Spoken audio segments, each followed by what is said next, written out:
and carry with the old critters. And this video has been very difficult to come up with.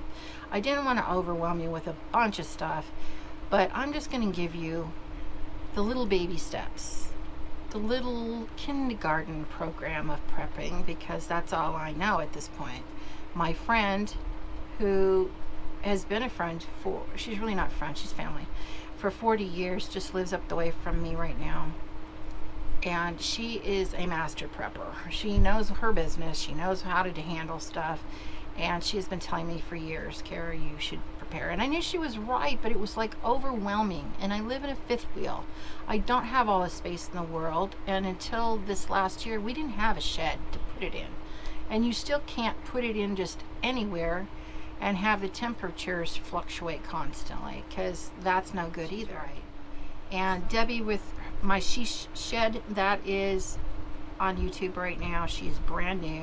I think she's going to put out a couple of videos on preparedness and freeze drying, and go check her out. All right.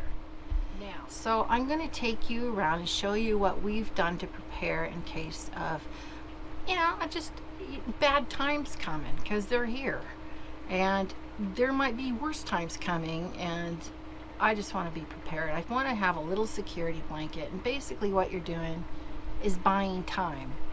Even if you do it just to buy yourself some time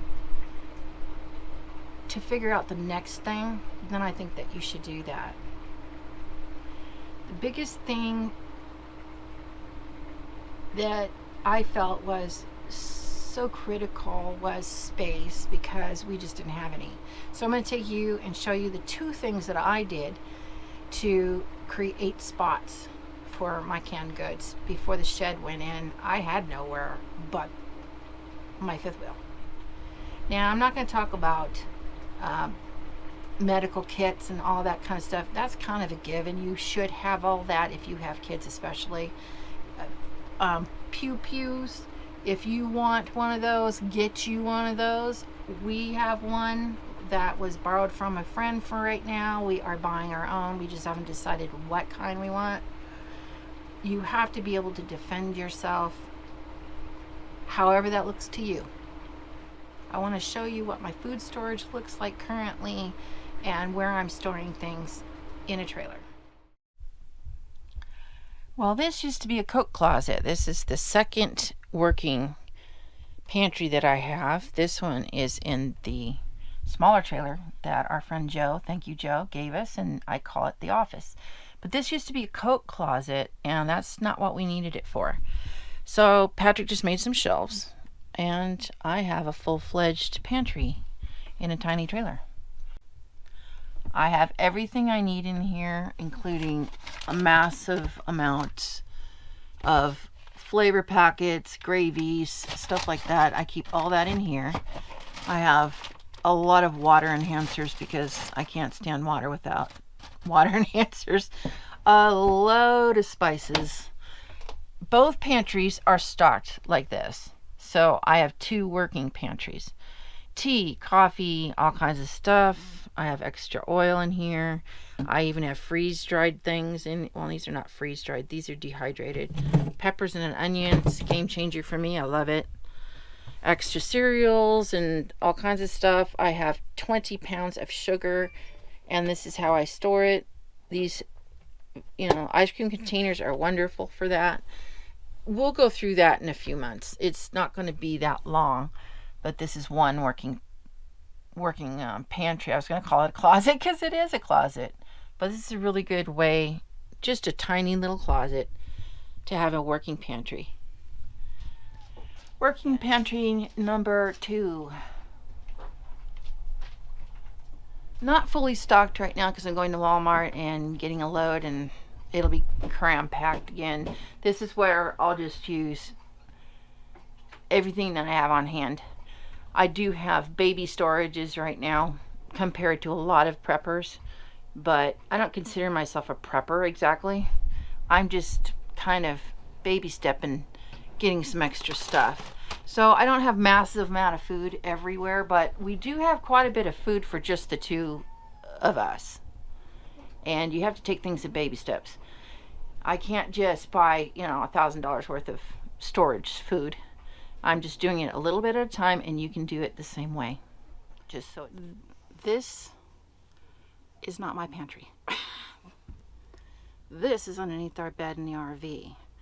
And this was actually a suggestion by my friend of 40 years. She said, Kara, what about under your bed? I'm going, that's brilliant. That is a lot of space. And that's a lot of canned stuff. All right. This is my pasta and bean stash. I even have some cake mixes in here. I have lentils. I have northern beans. I have a lot of split peas because we like split pea soup. I've got kidney beans and pinto beans.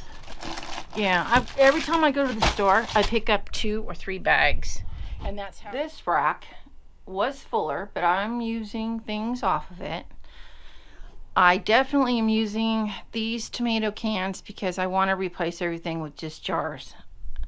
If crap hits the fan and we need jars for any reason, and I understand also that the cans don't last as long or as well as jars, so I'm going to switch to jars.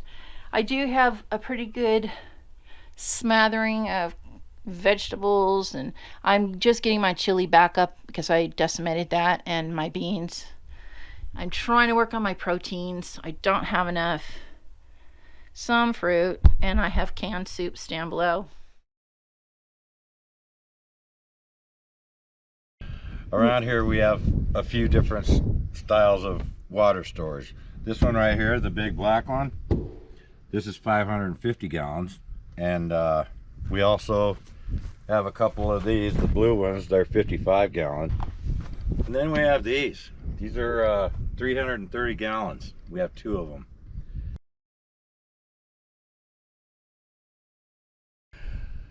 And it doesn't hurt to have a good generator. They get you through a cold night. They can, you know, they allow you power in a pinch. And I would swear by this one. We haven't had any trouble with this one. We love it so far. It starts right up. It's dual fuel, plenty of power, and it saved our bacon.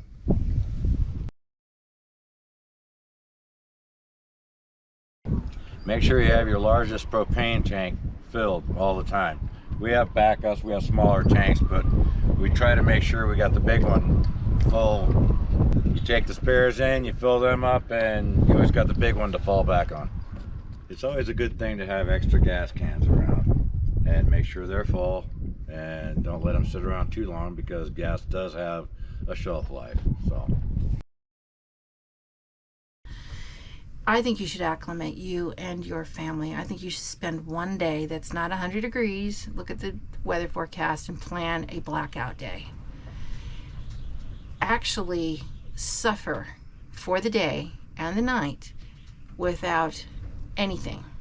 No electricity, no nothing. You can charge your phone for an emergency, keep your phone alive, but for the rest of the family, say, hey, this is how it's going to be for an entire 24 hours, and see if you can do it. See what you need to prepare your family for being in darkness and with no electricity at all for 2 to 3 days, and it'll show you where your cracks are. If you need more coloring books for the kids or puzzles or something for them to do. I don't have little kids anymore. Even my grandkids are nearly grown. So I don't have to prepare them that way, but families do. I remember those days very well.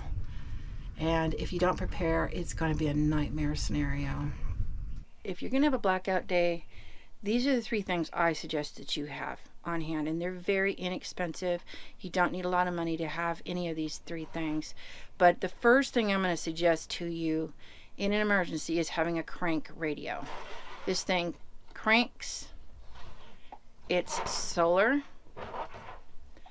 It also has a USB charging port for your phone and for itself.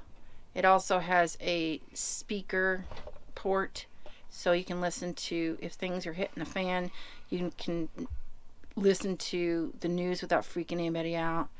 It has this. Yeah, that's loud. It's AM, FM with a weather band channel. It's also a flashlight.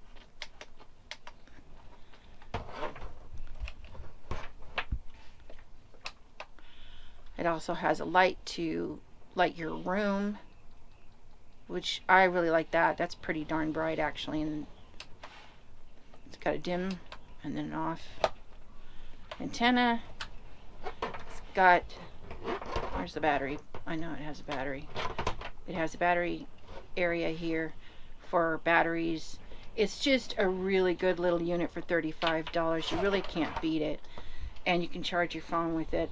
Like I said, it's worth its weight in gold in my opinion. Battery banks are good. You should have those ready and charged and know where they are. Just regular battery banks. Now the other thing I want to suggest to you, I had a $5 headlamp that I bought before we left a year and a half ago, and it was worth its weight in gold. And I had rechargeable batteries, and that's the key. Have rechargeable batteries, because even if you don't have a generator, this thing will recharge anything USB. So most everything now is USB related. So this is also chargeable by USB. And this thing, I'm not even going to turn it on. It's so darn bright. It's got red lights and yellow lights. It flashes. It does. It tilts. This is $35 on Amazon also. And between the two of them, they're a powerhouse of stability. Now, for $1.25 at any dollar store, you can get one of these garden lights. These solar lights are amazing. If you have pets and children, you don't want open flames, obviously. And if you have a buttload of these, they're going to save your bacon. They're great little lights. I've cooked by them, believe it or not. I put them in my room at night for night light. So if I get up and go to the restroom, or Patrick does, we don't, kill ourselves. And it doesn't waste electricity. It's powered by the sun. So those three things I highly recommend.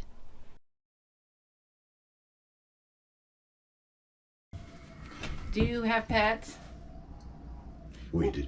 Yeah, we do. We do. I am officially the crazy cat lady. We have 11. Make sure that you don't forget 11. your pets.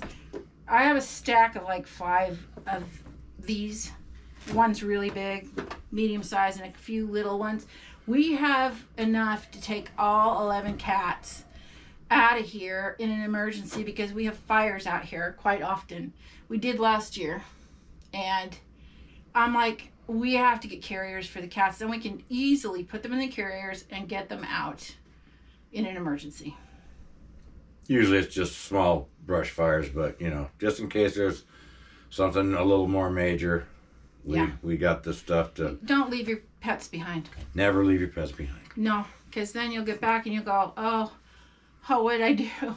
Don't leave them in your car. Don't leave them at home. No. Bring them with you. Yeah, I would never leave my cats. I just wouldn't do that. Thank you, everyone, for joining us. We appreciate you. And if you wouldn't mind subscribing, liking, comment, and sharing our videos, we would really appreciate that. So until we see each other again, take care. And if you have to, hunker down.